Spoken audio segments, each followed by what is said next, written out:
क्योंकि धन मूल आवश्यकताओं को पूरा करने में सहायक होता है। किंतु जब कोई व्यक्ति इच्छाओं को आवश्यकता समझने लगे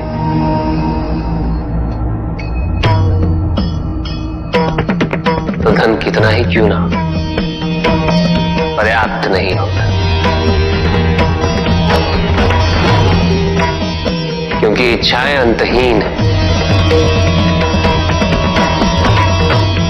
इसलिए मनुष्य कभी ना समाप्त होने वाली इच्छाओं की पूर्ति हेतु धन संचय को ही अपने जीवन का लक्ष्य समझ लेता है।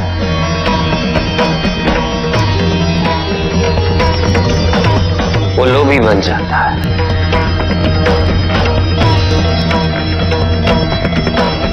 वो भूल जाता है कि उसके जीवन का मुख्य लक्ष्य ईश्वर के समीप आना है।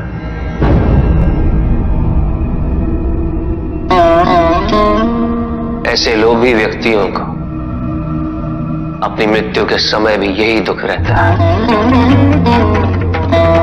कि उन्होंने क्या कुछ नहीं पाया, क्या शेष रह गया।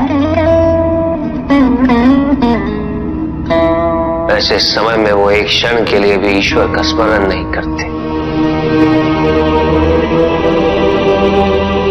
अपने जीवन की निरर्थकता और व्यर्थता का बोध नहीं होता।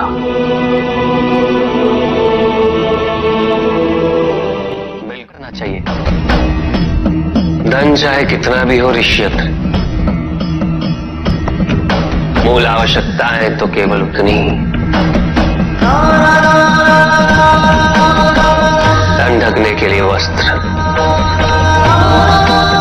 पेट भरने के लिए आहार और शरण के लिए भवन। इन आवश्यकताओं के पूर्ण होने के पश्चात जो भी है वो इच्छा है।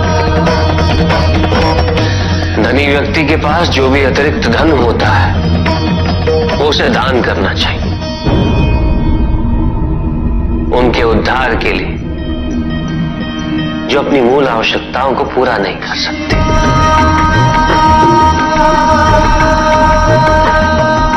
ऐसा करने से संसार में समानता पेश नहीं होगा,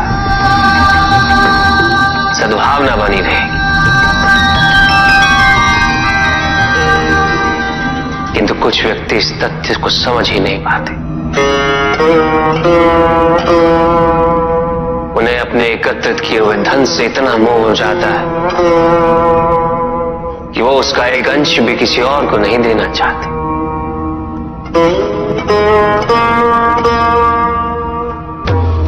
ऐसे व्यक्तियों की सूची में सर्वप्रथम स्थान कुबेर का है।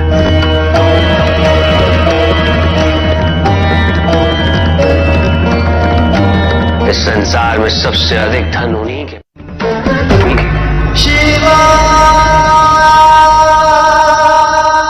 किंतु अच्छाई और बुराई के युद्ध में जीत सदैव अच्छाई की ही होगी। आध्यात्मिक कार्य के लिए शरीर को, सीमाओं को और अहम को तोड़ना और उसे पार करना।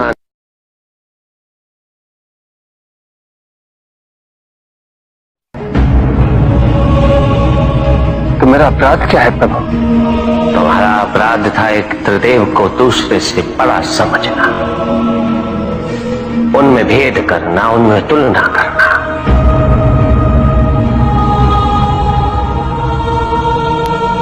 यही थी तुम्हारी भूल। तुम ये समझने में असफल रहे कि त्रिदेव तो एक है, समकक्ष, कोई भी किसी से बड़ा नहीं और कोई किसी से छोटा नहीं, कोई भी किसी से अधिक महत्वपूर्ण नहीं और कोई भी किसी से कम महत्वपूर्ण भी नहीं। तुमने जो कुछ भी किया वो भक्ति नहीं थी, निकस भक्ति के नाम पर किया जाने वाला अहंकार था। कि तुम्हारे आराध्य सबसे महत्वपूर्ण है।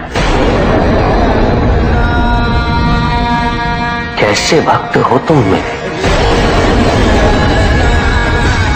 जो ये भूल गए कि तुम्हारे आराध्य के भी आराध्य नारायण।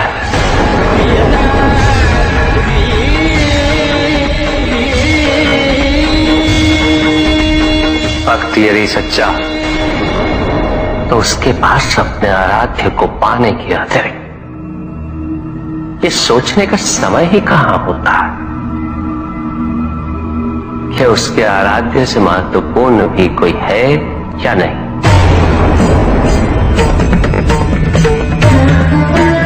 वो तो प्रतिपल अपना ध्यान केवल अपने आराध्य पर ही स्थिर रखता है,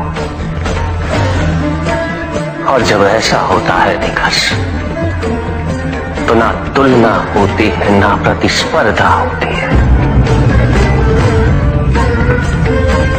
और ना ही किसी प्रकार की कोई ईर्ष्या होती है। बात तो केवल आनंद की अनुभूति ही विद्यमान होती है।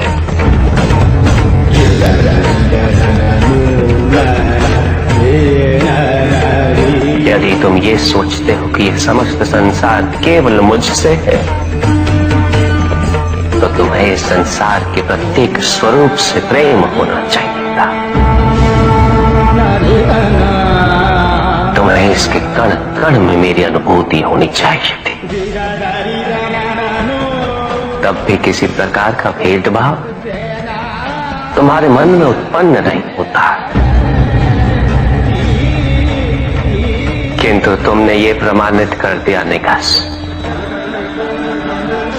कि अपने आराध्य के प्रति तुम्हारी भक्ति